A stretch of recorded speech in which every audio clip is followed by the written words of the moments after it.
Media के सभी साथियों का स्वागत है। आज बड़ा हर्ष का विषय है कि देश के यशस्वी प्रधानमंत्री आदरणीय श्री नरेंद्र मोदी जी हम लोगों के मध्य हैं। भारतीय जनता पार्टी के राष्ट्रीय अध्यक्ष माननीय श्री अमित शाह जी हम लोगों के मध्य हैं। सर्वप्रथम मैं पार्टी के अध्यक्ष माननीय श्री अमित शाह जी से आग्रह करूंगा कि अपना संबोधन शुरू करें।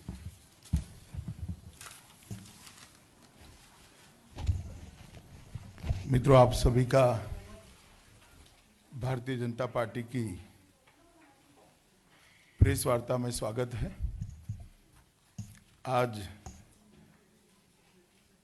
एक बहुत लंबे, परिश्रमी, सफल और विजयी चुनाव अभियान की समाप्ति पर चुनाव अभियान की कुछ बातें बताने के लिए आप सबको निमंत्रित किया है। भारतीय जनता पार्टी के सभी कार्यकर्ता और हम सब के लिए आनंद और आश्चर्य दोनों का विषय है कि आज प्रधानमंत्री जी हम सब के बीच में उपस्थित हैं। तो मैं आदरणीय प्रधानमंत्री जी का भी हृदय से पार्टी के प्रेस रूम में स्वागत करता हूं। मित्रों, इस चुनाव अभियान आज़ादी के बाद जितने भी चुनाव अभियान हुए हैं उसमें भारतीय जनता पार्टी की दृष्टि से सबसे ज़्यादा मेहनत करने वाला और सबसे बड़ा और विस्तृत चुनाव अभियान रहा है।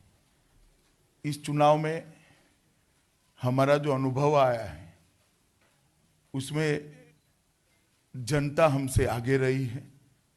भारतीय जनता पार्टी के कार्यकर्ता से भी मोदी सरकार फिर से बनाने के लिए जनता का उत्साह और जनता का उमंग और जनता का परिश्रम भी हम सबसे आगे रहा है। ये भारतीय जनता पार्टी के लिए आनंद का विषय है। भारतीय जनता पार्टी जनसंघ के समय से और बाद में भारतीय जनता पार्टी बनी तब से एक संगठनात्मक आधार पर काम करने वाली पार्टी रही है। राजनीति के अंदर चाहे चुनाव हो, चाहे सरकार बनने के बाद सरकार की नीतियों को नीचे तक पहुंचाना हो, कामों को नीचे तक पहुंचाना हो, संगठन हमारे सभी कामों का एक प्रमुख अंग रहा है। 2014 में देश की जनता ने एक ऐतिहासिक जनादेश दिया था और पहली बार पूर्ण बहुमत की सरकार दी। पहली बार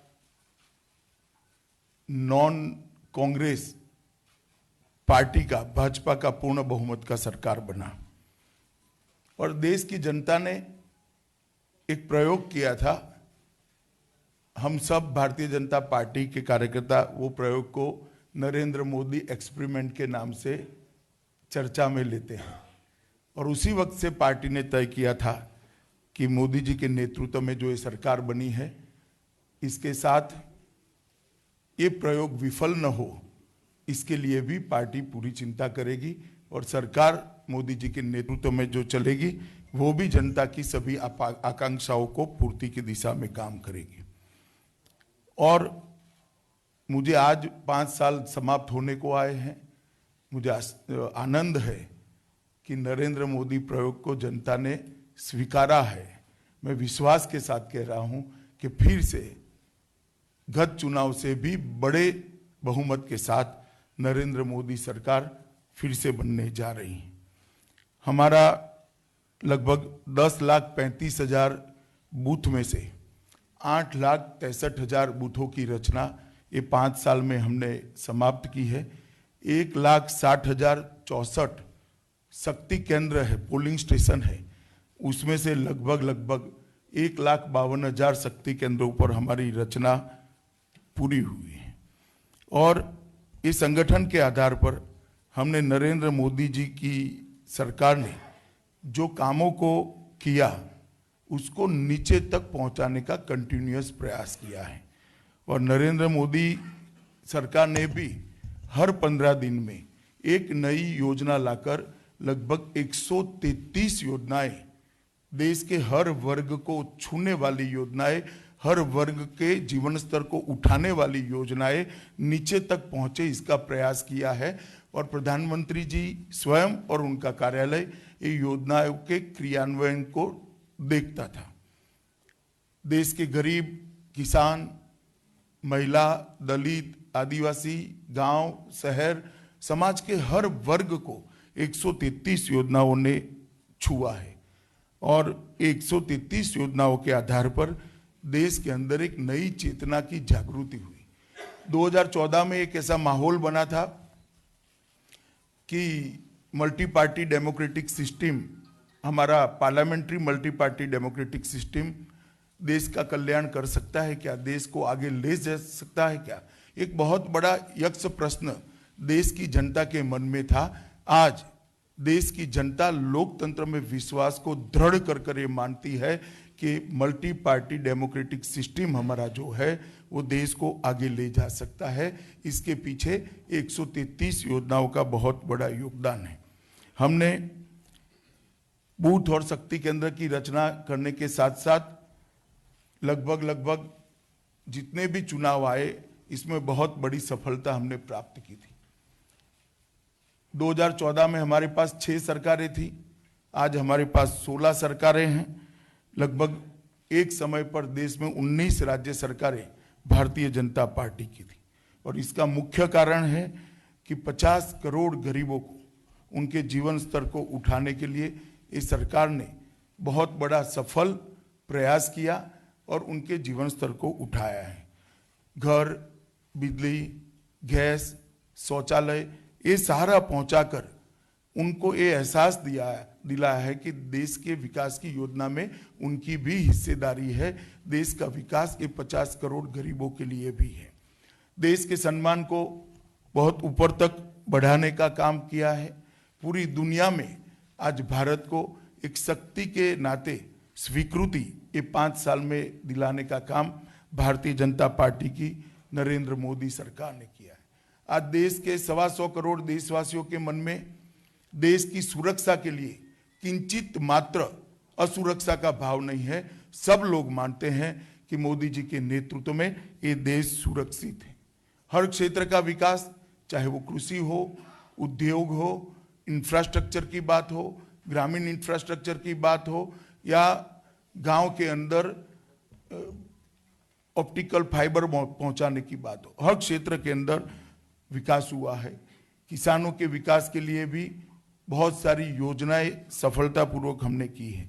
दलित, आदिवासी और महिलाओं के लिए भी ढेर सारी योजनाएं और उनको एम्पावरमेंट के कई सारे प्रोजेक्ट्स लेकर नरेंद्र मोदी सरकार आई और एक इस सभी वर्गों के अंदर नया आत्मविश्वास भरने का काम किया है। अर्थतंत्र को दुनिया में सबसे गतिशील अर्थतंत्र 5 साल बनाए रखा। ये चुनाव पहला ऐसा चुनाव था जहां विपक्ष की ओर से महंगाई और भ्रष्टाचार ये दोनों मुद्दे नहीं थे। बहुत लंबे समय के बाद देश की जनता ने कैसे चुनाव अभियान का अनुभव किया है जिसमें विपक्ष की ओर के महंगाई का मुद्दा नहीं उठा, भ्रष्टाचार का मुद्दा नहीं उठा।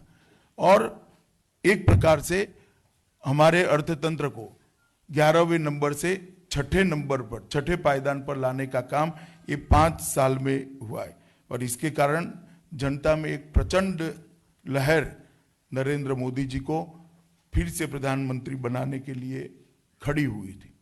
हमने जनवरी 16 से ही हमारे प्रचार अभियान का शुरुआत किया था।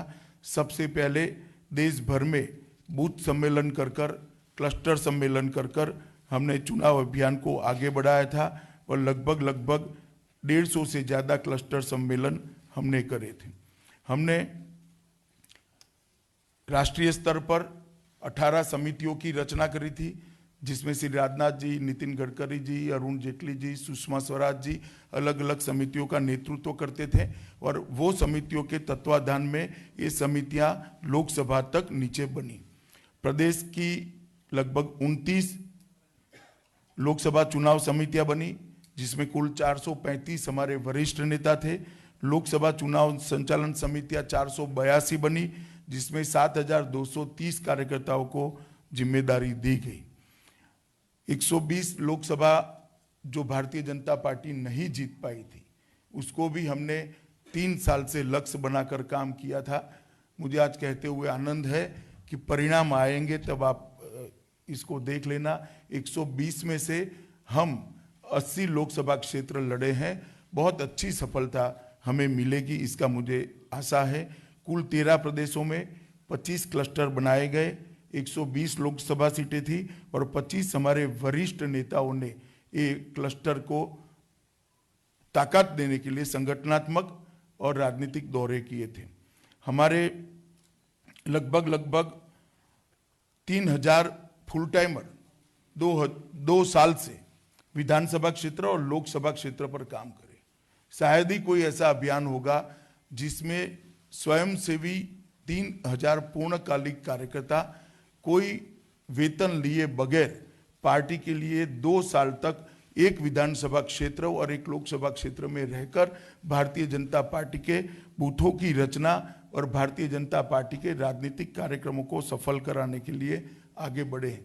मैं मानता हूं ये बहुत बड़ी बात है और 2566 विधानसभाओं में हमारे फुल टाइमर रहे हैं।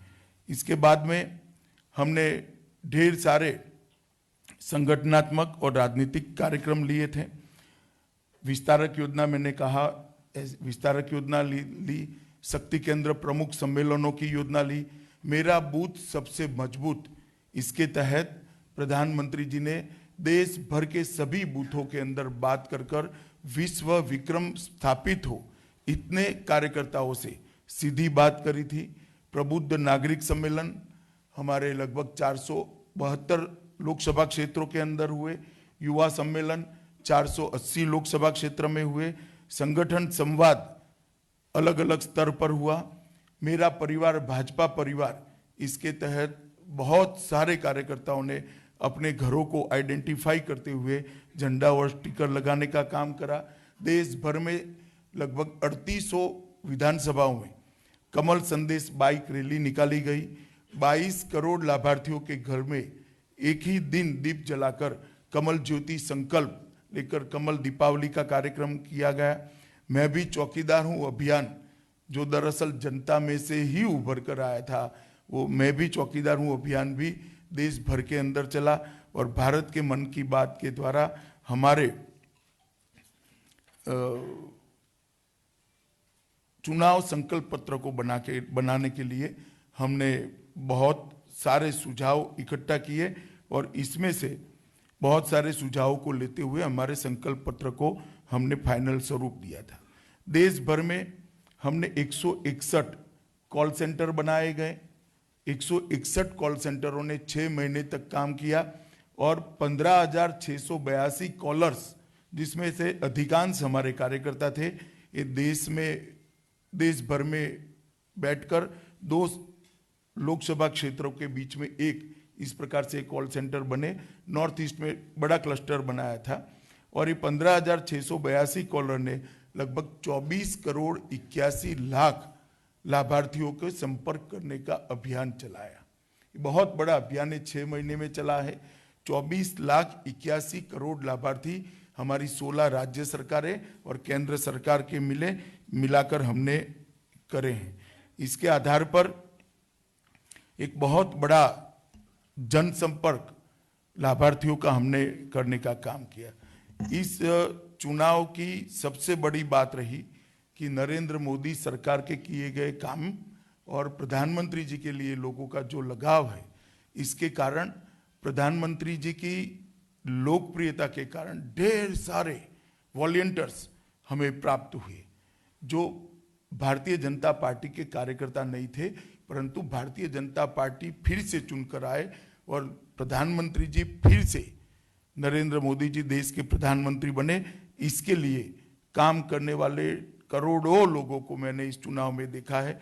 नमो ऐप के माध्यम से, नमो मर्चेंटाइल्स के माध्यम से और माइक्रो डोनेशन के माध्यम से हमारे चुनाव अभियान को ढेर सारे वॉलंटियर्स ने गति दी। मैं भी चौकीदार अभियान, चाहे बुजुर्ग हो, युवा हो, पुरुष हो, महिला हो, किसान हो, मजदूर हो, नौकरी करने वाला हो या जर्नलिस्ट भी हो, सभी प्रकार के लोगों ने, मैं भी चौकीदार हूं अभियान के साथ अपने आप को संबंध पाया। फिर एक बार मोदी सरकार, ये अभियान भी लोगों में से ही उठा, नारा भी वॉलंटियर्स ने ही बनाया, आएगा तो मोदी ही, मोदी है तो मुमकिन है। ये सारे नारे इस बार हमारी पार्टी ने नहीं दिए, ये सारे नारे वॉलंटियर्स ने दिए, पार्टी ने उनको आगे बढ़ाया और जनता ने स्वीकारा। मैंने चुनाव अभियान में लंबे समय तक देश का दौरा किया है। जब फिर एक बार मोदी सरकार का नारा हम शुरू में लगाते थे मार्च में, तो फिर एक बार बोलते ही सामने से मोदी सरकार का जवाब आता था। अंतिम 4 दिनों के चुनाव में फिर एक बार मोदी सरकार का नारा बदलकर जनता ने ही बार बार मोदी सरकार का नारा बना दिया। फिर एक बार मोदी सरकार माइक में बुलाते थे तो लोग सामने से बार बार मोदी सरकार नारा बुलाते थे। मित्रों, इसके साथ में जो प्रधानमंत्री जी ने दौरा किया है, इसकी भी मैं थोड़ी डिटेल देना चाहता हूं और मैं बहुत गर्व के साथ कह रहा हूं क्योंकि श्री नरेंद्र मोदी भारतीय जनता पार्टी के प्रधानमंत्री है। देश की आज़ादी के बाद जितने भी चुनाव अभियान है, इसका कोई भी स्टडी कर सकता है। हम स्टडी करने के बाद मैं ये कह सकता हूं कि सबसे ज़्यादा परिश्रमी चुनाव अभियान, सबसे ज़्यादा विस्तृत चुनाव अभियान और सबसे ज़्यादा जनता को संपर्क करने वाला चुनाव अभियान हमारे नेता नरेंद्र मोदी जी ने किया है। भारतीय जनता पार्टी चुनाव को लोकतंत्र का एक महोत्सव मानती है। सिर्फ ये कहने की बात नहीं है। भारतीय जनता पार्टी के सर्वोच्च नेता और देश के प्रधानमंत्री ने शायद ही देश का कोई ऐसा कोना रहा होगा जिसके अंदर फरवरी से लेकर मई तक दौरा नहीं किया होगा। फरवरी से लेकर मई तक के चुनाव अभियान के अंदर ढेर सारी जगहों पे कार्यक्रम हुए। चुनाव की घोषणा के बाद अभियान की शुरुआत की बात करें तो 28 मार्च 2019 से मेरठ से उत्तर प्रदेश से हमने शुरुआत की और कुल 142 जनसभाओं को मोदी जी ने संबोधित किया है। 4 रोड शो किए हैं और इन जनसभाओं में कंजर्वेटिव अनुमानित संख्या 1,50,00,000 से ज्यादा लोगों के साथ नरेंद्र मोदी जी ने सीधा संपर्क स्थापित किया था। लगभग 10,000 से ज्यादा पार्टी के वरिष्ठ कार्यकर्ताओं के साथ मंच के नीचे मोदी जी ने संवाद कर चुनाव के कामकाज का जायजा लिया है और ढेर सारी योजनाओं के लाभार्थियों के साथ चुनाव अभियान की व्यस्तता में भी नीचे जो उनके लिए पंडाल बनता है सभा के पीछे, वहां मुलाकात की है। आयुष्मान भारत योजना हो, उज्ज्वला योजना हो या दिव्यांगों को जिनको सहायता मिली है, ये सारे दिव्यांगों के साथ बातचीत करना हो, ऐसे लगभग 7,000 से ज्यादा लाभार्थियों के साथ उन्होंने संवाद किया है और योजना नीचे तक पहुंची नहीं पहुंची इसकी पृच्छा भी करी है। लगभग एक दिन में कई बार 5 से ज्यादा जनसभाओं को संबोधित किया है। 1,05,000 किलोमीटर यात्रा देश भर में की है। 3 दिन ऐसे हैं जिसमें 4,000 किलोमीटर से ज्यादा यात्रा प्रधानमंत्री जी ने स्वयं की है। अधिकांश जनसभाएं 40 डिग्री से 45 डिग्री के तापमान में संपन्न हुई। उच्चतम रैली का स्थान रुद्रपुर उत्तराखंड में रहा। सबसे गर्म 46 डिग्री टेम्परेचर में इटारसी मध्य प्रदेश में हुई और सबसे ठंडा 18 डिग्री टेम्परेचर एलो अरुणाचल में सभा हुई। एक दृष्टि से ये ऐसा अभियान था जिसमें 80 डिग्री से 46 डिग्री तक टेम्परेचर के अंदर प्रधानमंत्री जी अभियान चलाते रहे, मगर सब जगह चुनावी गर्मी 50 डिग्री से ज्यादा ही थी। जनता के अंदर चुनावी गर्मी ज्यादा थी। लगभग कई प्रकार के कार्यक्रमों करते हुए मोदी जी ने एक विस्तृत जनसंपर्क अभियान चलाया है। जहां तक मेरा सवाल है, मेरा भी लगभग कुल मिलाकर 312 लोकसभा पर जाना हुआ। जनवरी से लेकर मई तक 161 जनसभाएं चुनाव की घोषणा के बाद हुई। 18 रोड शो हुए। लगभग किलोमीटर की बात करें तो 1,58,000 किलोमीटर का मेरा दौरा हुआ है। ढेर सारे हमारे नेताओं ने भी सभाओं को संबोधित किया है। कुल मिलाकर राष्ट्रीय स्तर के नेताओं की 1500 से ज्यादा सभाएं देश भर में हुई हैं और प्रदेश स्तर के नेताओं की 3800 से ज्यादा सभाएं हुई है। 3800 विधानसभा क्षेत्रों में हर विधानसभा में 4 से ज्यादा कार्यक्रम हुए। 3800 असेंबली में 4 से ज्यादा कार्यक्रम हुए। मुख्यमंत्रियों ने भी बहुत परिश्रम किया है। श्री योगी आदित्यनाथ ने 135 सभाएं करी हैं। 91 सभा देवेंद्र फडणवीस जी ने की है। 86 सभा विजय रूपाणी जी ने किया है। त्रिवेंद्र सिंह रावत ने 58 सभाओं का दौरा किया है और जयराम ठाकुर जी ने कुल देश में 106 सभाओं को किया है। प्रचार प्रसार और बाकी सब दृष्टि से ये हमारा चुनाव अभियान मैं मानता हूँ सुनियोजित और भारतीय जनता पार्टी का जो संस्कार है उस संस्कार के हिसाब से संगठन के माध्यम से ये चुनाव अभियान को हम नीचे तक ले गए। और बहुत सारे कार्यकर्ताओं के फीडबैक और हमारे फीडबैक के आधार पर मैंने 2 दिन भी पहले भी आप लोगों को बताया था। प्रधानमंत्री श्री नरेंद्र मोदी जी ने भी बताया है, मगर मैं फिर से एक बार आज रिपीट करना चाहूँगा कि 23 मई को जब चुनाव के नतीजे आएंगे, हम सभी भारतीय जनता पार्टी के कार्यकर्ताओं को पूरा भरोसा है कि हम 300 से ज़्यादा सीट जीतकर भारतीय जनता पार्टी पूर्ण बहुमत के साथ एनडीए की सरकार बनाने जा रही है और मोदी जी फिर से एक बार इस देश के प्रधानमंत्री बनने जा रहे हैं। मित्रों, ये चुनाव अभियान के अंदर मोदी जी ने ढेर सारे साक्षात्कार भी किए हैं, ढेर सारे प्रिंट मीडिया को भी इंटरव्यू दिए हैं और एक दृष्टि से सबसे ज्यादा जनसंपर्क प्रधानमंत्री जी ने किया हो ऐसा चुनाव अभियान अब कुछ क्षण में ये प्रेस वार्ता की समाप्ति के बाद समाप्त हो जाएगा। तो उस वक्त आप सब भारतीय जनता पार्टी की बीट के पत्रकार भाइयों बहनों के साथ हम अपनी संतोष और खुशी दोनों शेयर करने के लिए आपके सामने उपस्थित हैं। अब मैं हम सब की ओर से प्रधानमंत्री जी को आग्रह करूंगा कि हम सब से बात करें।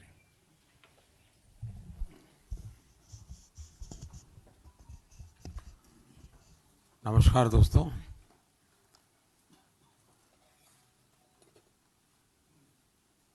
पहले तो मेरा यही काम रहता था कि पार्टी दफ्तर में शाम को आप लोगों के साथ चाय पीना।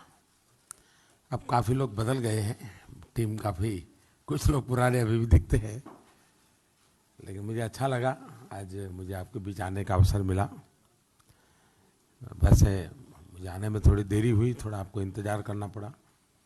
मैं मध्य प्रदेश में था तो वहीं से सीधा आपके बीच पहुंचा हूं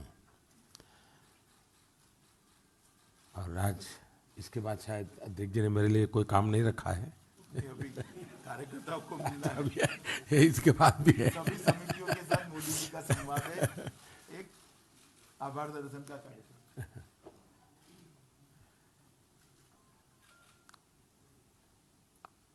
मैं मानता हूं कि कुछ बातें दुनिया के लिए हम गर्व के साथ कह सकते हैं। ये दुनिया का सबसे बड़ा लोकतंत्र है, लेकिन इस लोकतंत्र की ताकत क्या है, ये विश्व के सामने ले जाना, ये हम सबका दायित्व है। ये कोई सरकार का या किसी पॉलिटिकल पार्टी का नहीं है। और मैं मानूंगा कि विश्व को हमने प्रभावित करना चाहिए।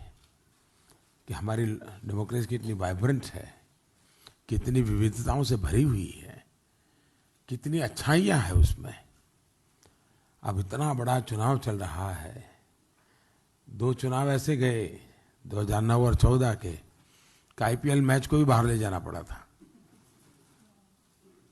आज जब सरकार सक्षम होती है तो रमजान भी चलता है, आईपीएल मैच भी चलता है, ईस्टर भी होता है, हनुमान जयंती भी होती है, राम जयंती भी होती है, नवरात्रि भी होता है, बच्चों के एग्जाम भी चलते हैं और चुनाव भी चल रहे हैं और सब कुछ, यानी ये हमारे देश की अपनी ताकत है। मैं इसको कोई सरकार की अमानत के रूप में पेश नहीं कर रहा हूँ, ये भारत के गौरव की बात है। ऐसी बहुत सी चीजें हैं जो आप लोग भी, और मैंने देखा है शायद पत्रकारिता जगत में नेचुरल कैलेमिटी जब होती है तब उनकी हालत बड़ी खराब होती है, दौड़ना पड़ता है। और दूसरी शायद चुनाव के समय होता है, इतनी उनको इतनी कंपटीशन होती है, इतनी मेहनत करनी पड़ती है, उतनी धूल भागनी पड़ती है। और सोशल मीडिया आने के बाद डबल अकाउंटेबिलिटी हो गई, एक तो जहाँ काम कर रहे हैं वहाँ की और दूसरी पर्सनल जो ट्वीट करते हैं उसकी, तो उसके लिए डबल अकाउंटेबिलिटी में आपको काम करना पड़ रहा है। तो आपने भी बहुत परिश्रम किया है, जरूर 23 तारीख तक आपको कुछ न कुछ आराम आपके ऑफिस से मिलेगा, हमारी तरफ से तो जरूर मिलेगा।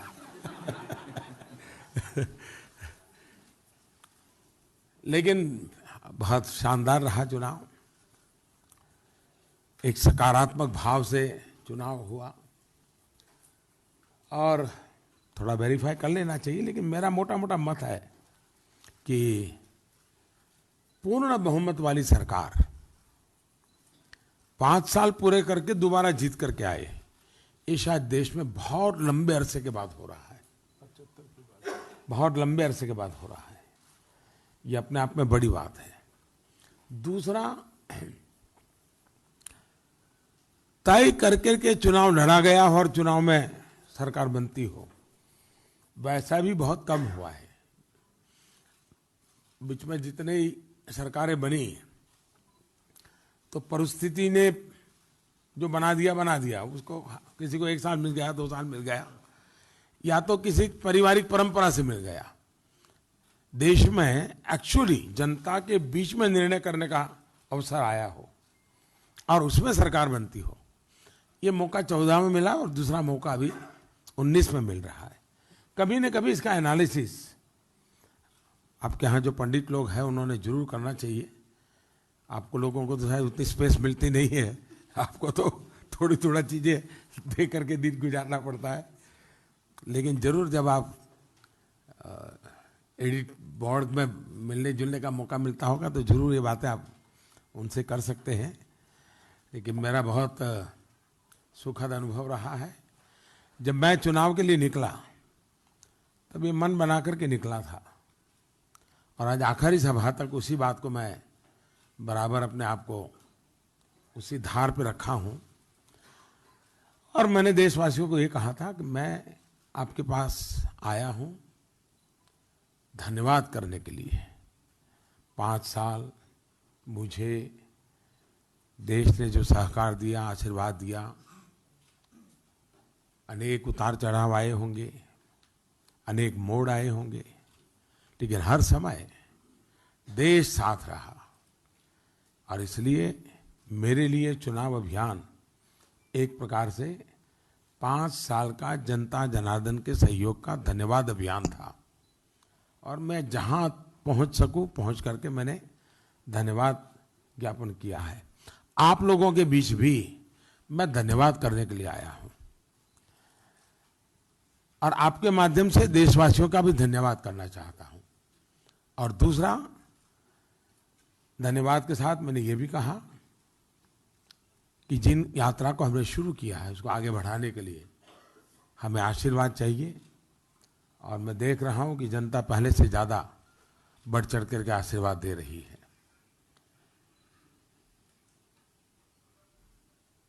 16 मई को पिछली बार 14 में रिजल्ट आया था और 17 मई को एक बहुत बड़ी कैजुअलिटी हुई थी। आज 17 मई है। 17 मई को देश में सट्टाखोरों को मोदी की हाजिरी का सबसे बड़ा नुकसान हुआ था। अरबों खरबों का नुकसान हो गया था सट्टाबाजों को। यानी ईमानदारी की शुरुआत 17 मई को हो गई थी, मेरा शपथ के पहले। क्योंकि उस समय सट्टा बाजार जो चलता था वो कांग्रेस की 150 सीट के लिए चलता था और बीजेपी की 218 के आसपास का चलता था। 18 तो 75 और सबके सब डूब गए थे। तो शायद ईमानदारी की शुरुआत 17 मई से ही हो गई थी। सट्टाखोरी के दिमाग को बहुत बड़ा धक्का इस देश की जनता ने दे दिया था। और जैसे कहते हैं ना, पुत्र के लक्षण पालने में, वैसी वो शुरुआत थी। तो आज 17 मई है तो मुझे याद आया, मैंने कहा जरा आपसे शेयर कर लूं। सरकार बनना देश की जनता ने तय कर लिया है। हमने भी देश को आगे ले जाने के लिए हमारे संकल्प पत्र में बहुत सारी बातें कही हैं। जितना हो सके उतना जल्दी नई सरकार अपना कार्यभार शुरू करेगी। एक के बाद एक निर्णय करते हुए हम आगे बढ़ेंगे। हमारे सरकार की एक विशेषता जो रही है वो है लास्ट माइल डिलीवरी। और मैं समझता हूं कि ये शायद हिंदुस्तान में गवर्नेंस का नया कल्चर है। और जो अमित भाई बता रहे थे कि जो लाभार्थी के आखिरी व्यक्ति को हमने जो संपर्क किया है, ये अपने आप में, मैं जानता हूं ये मीडिया की दृष्टि से जो बातें अमित भाई बता रहे थे मजा आने वाली नहीं थी। तो चेहरे पर थकान भी मैं देख रहा था आप लोगों की कि ये क्या बोल रहे हैं।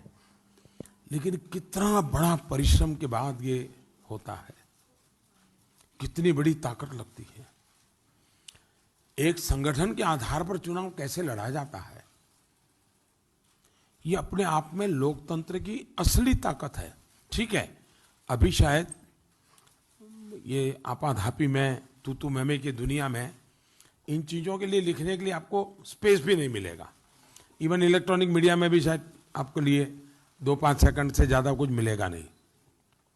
लेकिन कभी ना कभी आप में से कोई रिसर्च करना चाहे तो मैं जरूर अध्यक्ष जी को कहूँगा कि ऐसे जो इंटरेस्टेड जर्नलिज्म के लोग हो उनको जरूर ये बातें हमने देनी चाहिए, ताकि वो सचमुच में देश के लिए और उनके लिए भी कि भाई पॉलिटिकल पार्टियां सिर्फ ऐसे नहीं चलती है। लोकतांत्रिक व्यवस्था से इन चीज़ों को कैसे चलाया जाता है, ये अपने आप में बहुत बड़ी बात होती है। और अच्छा है कि देश की नई पीढ़ी को पता चले कि भाई ये ऑर्गेनाइजेशन कैसे चलता है, इतना बड़ी व्यवस्थाएं कैसे चलती हैं, इतनी बड़ी ह्यूमन रिसोर्स को इतना मोबिलाइज करना और बड़ा टारगेटेड फोकस एक्टिविटी देना, ये अपने आप में बहुत बड़ा काम होता है। इसका काफ़ी आंकड़ों में तो बताया है, लेकिन उसका स्केल आप देखेंगे। अब मेरी पहली सभा हुई मेरठ में, आखिरी सभा हुई आज मध्य प्रदेश में। दोनों का बड़ा लिंक है जी। 1857 की क्रांति मेरठ, और आज मैं मध्य प्रदेश में गया, वहाँ का एक भीमा नायक आदिवासी जो 1857 के आंदोलन का नेतृत्व कर रहा था और जिसको फांसी हुई थी। यानी हमारी योजना ऐसे नहीं होती। आपको लगता होगा कि लास्ट मोमेंट ऐसा कर दिया, लास्ट मोमेंट ऐसा कर दिया, ऐसा नहीं होता है जी। हम बहुत डिटेल में प्लान करके चीज़ों को ऑर्गेनाइज करते हैं। और उस ठीक है, हमारा प्रोग्रेसिव अनफोल्डमेंट रहता है, सब चीज़ें पहले से नहीं बताते हैं, धीरे धीरे आपको पता चलता है। तो मेरा एक भी कार्यक्रम कैंसिल नहीं हुआ है इतने बड़े अभियान में, नॉट अ सिंगल। और बाय एंड लार्ज वेदर ने भी मुझे ज़्यादा तकलीफ नहीं दी है। कभी कभी हेलीकॉप्टर खराब हो जाते थे तो एक हेलीकॉप्टर में सबको भर देते थे, लेकिन एक भी कार्यक्रम मेरा कैंसिल नहीं हुआ, सारे के सारे कार्यक्रम पूरे हुए। यानी एक प्रकार से डिसिप्लिन को जितना फॉलो कर सकते हैं करने का प्रयास किया है। और पहले दिन से चेहरे पर जो उत्साह और उमंग था, उसी उत्साह और उमंग के साथ आपके बीच आया हूँ। और अभी शाम का एक कार्यक्रम पूरा होने के बाद फिर से अपने सरकारी कामों में जुड़ जाऊंगा। तो धन्यवाद दोस्तों, आपसे मिलने का मौका मिला। Thank you very much and thanks for everything.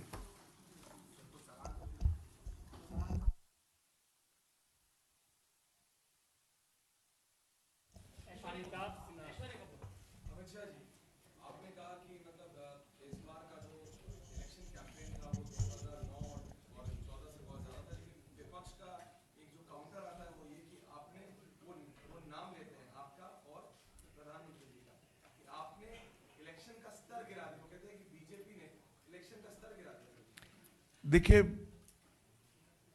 विपक्ष से और अपेक्षा कुछ की नहीं जा सकती, वो ऐसे ही बोलेंगे। परंतु मैं इतना बताना चाहता हूं कि भारतीय जनता पार्टी की नेताओं की ओर से कहीं पर भी ये शुरुआत नहीं हुई है।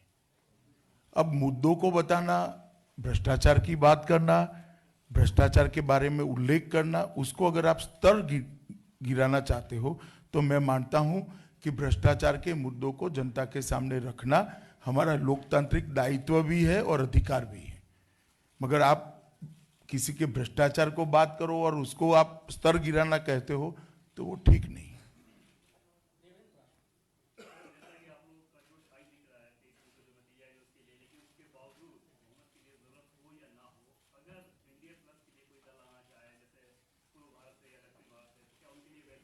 नहीं नहीं, आप पहले दो चीजों को मिक्सअप मत करिए।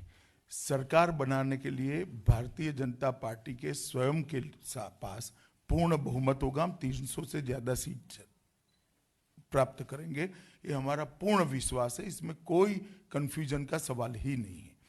सरकार एनडीए की बनेगी और उसके बाद भी हमारी नीतियों और कार्यक्रमों को देखकर कोई जुड़ना चाहता है तो सभी का स्वागत है।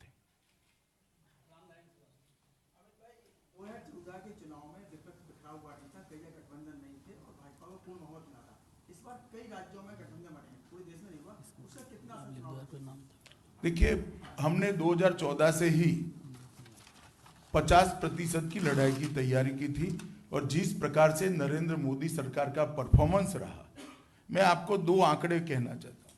22 करोड़ से ज्यादा लाभार्थी केंद्र सरकार के थे, 22 करोड़ से ज्यादा, और हमें गत चुनाव में 17 करोड़ वोट मिले थे। गत चुनाव में हमारे पास 2.5 करोड़ कार्यकर्ता थे, इस बार 11 करोड़ कार्यकर्ता है। हमें चुनाव को 50% का चुनाव मानकर लड़े हैं। और आपका शायद ध्यान नहीं गया, हिमाचल प्रदेश, गुजरात, अपना त्रिपुरा, इस सब राज्यों में 50% क्रॉस किया है। यही थ्योरी के आधार पर क्रॉस किया है।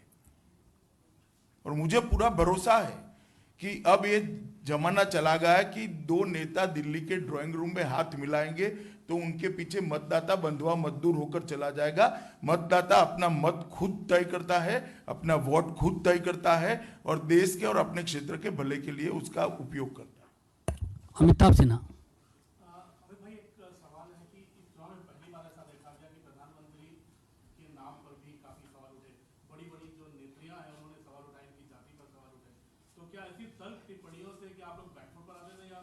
जरा भी बैकफुट पर नहीं है। हम आत्मविश्वास के साथ हमारे परफॉर्मेंस के आधार पर, हमारे भावी कार्यक्रमों के आधार पर गए हैं। हमारे पास एक सुदृढ़ संगठन का खाका है जिसने हर चीजों का जवाब न सिर्फ माइक में, जनता के बीच में जाकर छोटे से छोटे ग्रुप में संपर्क कर कर भी दिया है। इसलिए मुझे पूरा भरोसा है कि ये सारे गलत प्रचार का कोई असर जनमानस पर नहीं हुआ, उल्टा सिंपैथी बढ़कर हमारे पक्ष में वातावरण और दृढ़ हुआ है। मेघा प्रसाद। अमित जी, पिछले 2-3 दिनों से जो बंगाल में हो रहा है वो चर्चा हो रही है मीडिया में, बहुत क्लियर एलिगेशन है आपके ऊपर ममता बनर्जी की तरफ से कि हिंसा भारतीय जनता पार्टी ने कराई, आपके लोगों ने कराई, सिचुएशन खराब आप लोग की वजह से हुई। मेरे 80 कार्यकर्ता मारे गए हैं मेघा जी 1.5 साल में। भारतीय जनता पार्टी के 80 कार्यकर्ता मारे गए हैं। क्या जवाब है ममता जी के पास? कौन हिंसा फैला रहा है? और हम तो पूरे देश भर में चुनाव लड़ रहे हैं, केरल में भी लड़ रहे, तमिलनाडु में लड़ रहे, राजस्थान में लड़ रहे, मध्य प्रदेश, दिल्ली, गुजरात, आसाम, कहीं क्यों हिंसा नहीं होती है? वो अकेली ममता जी अकेली वेस्ट बंगाल में लड़ रही, वहीं क्यों हिंसा होती है? अगर हमारे कारण हिंसा होती तो हम तो सब जगह चुनाव लड़ रहे हैं और हमारे 80 कार्यकर्ता मारे गए हैं। और मुझे तो दुख ममता जी से नहीं है, आप लोगों से है कि ऐसी चीजों को आप बल देते हो। आपने उनको काउंटर क्वेश्चन करना चाहिए कि 80 लोग तो भारतीय जनता पार्टी के मारे गए हैं, मगर मैं देख रहा हूं कोई पूछता नहीं है मीडिया में। अंजना ओम कश्यप। मेरा सवाल प्रधानमंत्री जी आपके लिए है, आपकी इजाजत से। पहले हम तो डिसिप्लिन सोल्जर है, अध्यक्ष हमारे लिए सब कुछ होते हैं। क्योंकि ये प्रधानमंत्री के मन की बात थी, उन्होंने कहा कि मैं मन से कभी साथी प्रज्ञा ठाकुर को रातों-रात गोडसे पर दिए बयान के लिए माफ नहीं करूंगा। मेरा सवाल ये है कि अगर वो भारतीय जनता पार्टी के टिकट पर जीत कर आती है तो क्या पार्टी उनका स्वागत करेगी या बाहर का रास्ता देगी? नहीं, पार्टी ने उनको सो कॉज नोटिस इश्यू करने का निर्णय किया है। उनका जवाब आने के बाद डिसिप्लिनरी कमेटी इस पर निर्णय करेगी। ये हमारी पार्टी का संविधान है और इसके हिसाब से आगे कार्यवाही होगी। अखिलेश सिंह। अखिलेश जी दोनों।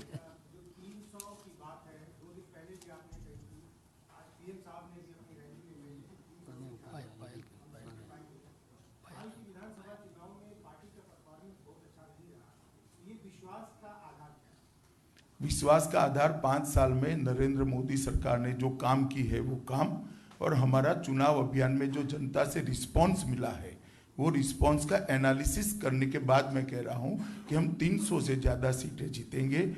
ये चुनाव देश का प्रधानमंत्री चुनने का चुनाव है। देश का प्रधानमंत्री कौन बने, देश में किस पार्टी की सरकार हो, इस पर फैसला करने का चुनाव है। आप जो इंगित कर रहे हो, मैं आपको बता दूं, ये तीनों राज्यों में भी भारतीय जनता पार्टी पूर्ववत स्थिति प्राप्त करेगी। पॉलमी।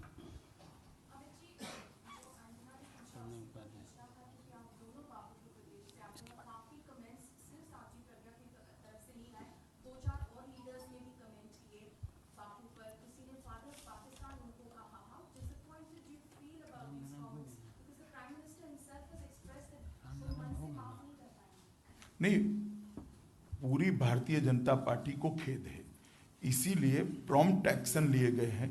डिसिप्लिनरी कमेटी ने आज ही उनको नोटिस इश्यू कर दिया है और 10 दिन का समय दिया है और उसके बाद तुरंत ही फैसला करेंगे जो उचित होगा। ये तीनों नेताओं के जो बयान है, इसके साथ पार्टी अपने आप को संबंध नहीं पाती है। हम इस प्रकार की बातों को निजी मानते हैं, न केवल निजी मानते हैं, इनके लिए जो रिस्पॉन्सिबल लोग हैं इनको नोटिस इश्यू कर डिसिप्लिनरी एक्शन लेने के लिए भी हमने प्रोसीडिंग स्टार्ट की है। प्रणय उपाध्याय। अमित जी, 2014 में जब आपके चुनाव नतीजे आए थे तो 282 सीटों में पूर्ण बहुमत हासिल करने के बावजूद आपने एनडीए बनाया, गठबंधन के साथियों को साथ लिया। क्या इस बार आपके मान के चलते हैं कि गठबंधन बड़ा होने की संभावना है या फिलहाल इसी गठबंधन के साथ आप बहुमत के लिए आश्वस्त हैं? देखिए, बहुमत के लिए मैं फिर से एक बार कह दूं, किसी के मन में कंफ्यूजन न रहे। जहां तक बहुमत का सवाल है, भारतीय जनता पार्टी अपने बूते पर बहुमत प्राप्त करेगी। हम 300 से ज्यादा सीटें जीतेंगे। हमारा प्री पोल अलायंस है, प्री पोल अलायंस के साथी हमारी सरकार में होंगे, मोदी जी प्रधानमंत्री होंगे, सरकार एनडीए की होगी। इसके बाद भी किसी को हमारी एजेंडा के साथ, हमारी सिद्धांतों के साथ जुड़कर हमारे साथ आना है तो सबके लिए हमारे दरवाजे खुले हैं। पायल जी। राहुल गांधी ने कहा है कि कितना भी कहते हैं नरेंद्र मोदी और अमित शाह, उनकी जो फिलॉसफी है वो महात्मा गांधी की फिलॉसफी नहीं हो सकती। कैसे देखते हैं? चलिए, ऐसी बातों पर मैं कोई टिप्पणी करना नहीं चाहता। महात्मा गांधी की फिलॉसफी कोई पार्टी के कार्यकर्ता होने से नहीं आती है। महात्मा गांधी की फिलॉसफी पूरे देश की है, स्वच्छता के लिए, गांव के लिए, देश की सुरक्षा के लिए, देश के सम्मान के लिए, इवन खादी के लिए। भारतीय जनता पार्टी की नरेंद्र मोदी सरकार ने जो किया है, उनकी 55 साल की सरकार ने अब तक कुछ भी किया होता तो बापू के विचार आज सार्थक रूप से हर गांव तक पहुंचे होते।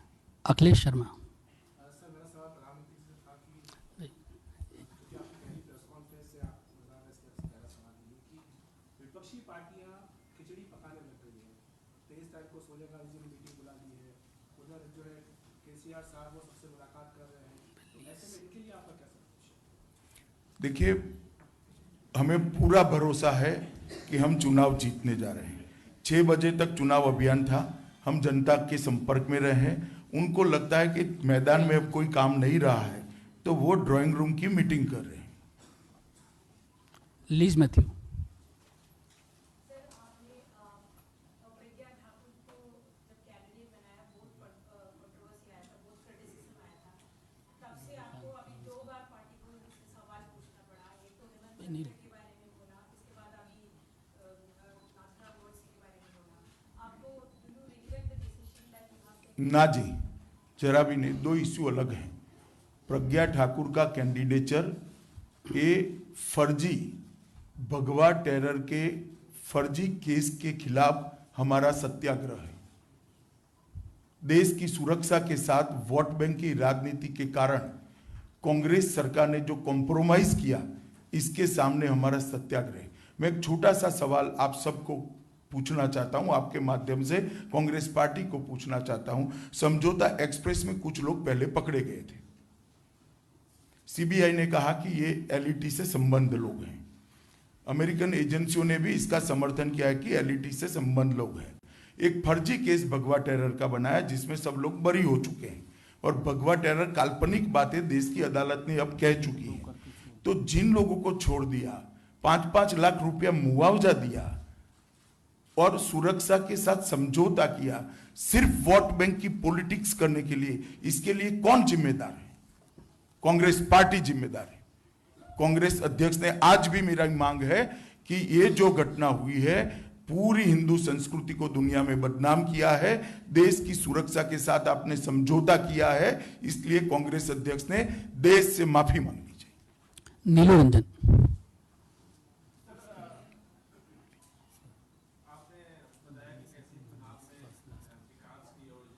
आदित्य बच्ची है। लेकिन जो पूरा डिस्कोर्स चल रहा था पूरे नेशनल लेवल पे, वो विकास का मुद्दा क्या है? और दूसरे जो ध्रुवीकरण के मुद्दे हैं और बाकी चीजें जो हैं पुरानी चीजों को आ रही थी, तो लगता नहीं कि विकास का मुद्दा कहीं ना कहीं पीछे नहीं, आप स्वतः ही कोई भी भारतीय जनता पार्टी के नेता का भाषण उठाकर एनालिसिस मिनटों में कर दीजिए। 40 मिनट के भाषण में 29 मिनट, 35 मिनट, 36 मिनट विकास के मुद्दे होते थे, 3-4 मिनट पॉलिटिकल जवाब देते थे। मगर दुर्भाग्य की बात है कि टीआरपी के कारण और फ्रंट पेज टाइटल बनाने के कारण वो 3 मिनट वाली चीजें ही छपती है। हम क्या कर सकते हैं भैया? आप सबको मैं कहता हूं, भारतीय जनता पार्टी के किसी भी नेता का भाषण का एनालिसिस करिए और विकास की बात कितने मिनट तक की गई वो निकालिए। ये सारे मुद्दे हमने विकास के रखे हैं जनता के सामने, और जनता ने सुने भी है, स्वीकारे भी है। रविकांत। जी, प्रधानमंत्री जी ने अपने इंटरव्यू में कहा कि विपक्ष ने उनकी इमेज को डिस्ट्रॉय करने को ही एक बड़ा मुद्दा बना लिया था, और उसके लिए जो मुद्दे चुने गए राफेल का, राहुल गांधी ने अपने एक इंटरव्यू में कह दिया कि राफेल के कॉन्ट्रैक्ट के बारे में उनको कोई जानकारी ही नहीं। तो फिर किस आधार पर वो आरोप लगाए? देखिए, मैं कई बार कह चुका हूं कि श्री राहुल गांधी के पास अगर कोई जानकारी थी तो उन्होंने सुप्रीम कोर्ट जब इस विषय पर सुनवाई कर रही थी, सुप्रीम कोर्ट को असिस्ट करना चाहिए था। कोरे पॉलिटिकल आरोप लगाने से आरोप लगते नहीं है। जिन पर आरोप लगाते हैं इनके चरित्र के आधार पर जनता निर्णय करती है। ना भारतीय जनता पार्टी की ये परंपरा है, ना इस प्रकार का कैरेक्टर है, ना हमारे नेता का है। तो कोई आरोप चिपकने का सवाल ही नहीं है।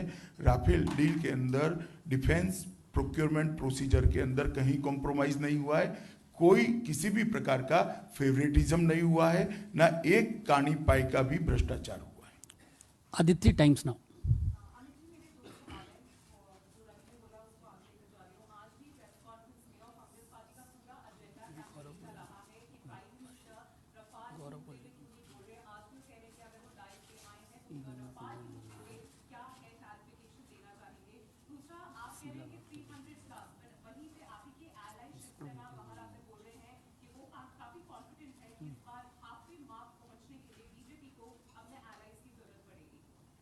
चलिए वो ठीक है, किसी के व्यक्तिगत विचार है, मगर हम बहुत ज्यादा सीटों पर लड़ रहे हैं, अच्छा फीडबैक हमारे पास है। मगर शिवसेना का भी जो व्यू है वो अपना व्यू है, इस पर मैं क्यों टिप्पणी करूं? मैंने मेरी बात जनता के सामने रखी, आपके सामने रखी, मैंने जवाब दे दिया ना। हर चीज का जवाब प्रधानमंत्री जी ने देना जरूरी नहीं है, क्योंकि सवाल का बुनियाद ही नहीं है, बेसिस नहीं है। कांग्रेस पार्टी पर जितने भ्रष्टाचार के आरोप लगे, या तो केक से जनरेट हुए थे, या सुप्रीम कोर्ट ने जांच ऑर्डर किया था, या सीबीआई, उनकी साथ सरकार की सीबीआई ने इन्वेस्टिगेशन शुरू किया था, तब वो कटघरे में आए थे। इसका कोई बेस ही नहीं है, क्या जवाब देना है? नवीन और देश की रक्षा मंत्री ने पार्लियामेंट के अंदर हर चीज का जवाब दिया है, हर चीज का जवाब दिया है। और सुनने के लिए भी राहुल गांधी बैठे नहीं थे। नवीन ये नहीं,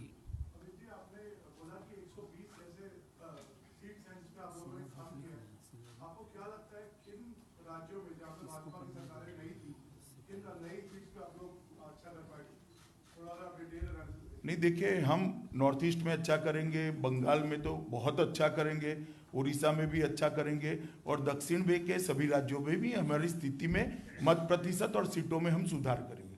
कर्नाटक में भी हमारा इंप्रूवमेंट होगा, महाराष्ट्र में भी इंप्रूवमेंट होगा। Maria scale. Sir, this has been one of the most bitterly contested elections. और opposition parties आप पे ये attack कर रही है, ये बोलते हुए कि cooperative federalism के principles को break किया गया है। तो फिर सरकार बनाने के बाद बातचीत कैसे होगी ट्रेजरी बेंचेस जितने और opposition? नहीं, मैं नहीं मानता चुनाव अभियान में आरोप प्रति आरोप से कोऑपरेटिव फेडरलिज्म का सिद्धांत टूट जाता है। हर चुनाव में होते हैं जी, और इतना संकुचित मन है तो सातत में दिक्कत आएगी। हमारा मन इतना संकुचित नहीं है। अशोक सिंघल। सवाल ये आपने कहा कि हर 15 दिन में नई योजनाएं आप लोग लाते रहे, काफी काम किए, कोई ऐसा काम तो होगा जो पूरा नहीं कर पाए जिसका मलाल हो? हम मीडिया को साथ में नहीं ले पाए, इसका 5 साल के बाद बहुत बड़ा मलाल है कि आप लोगों को कन्विंस नहीं कर पाए। चलिए, धन्यवाद सबका, बहुत बहुत धन्यवाद।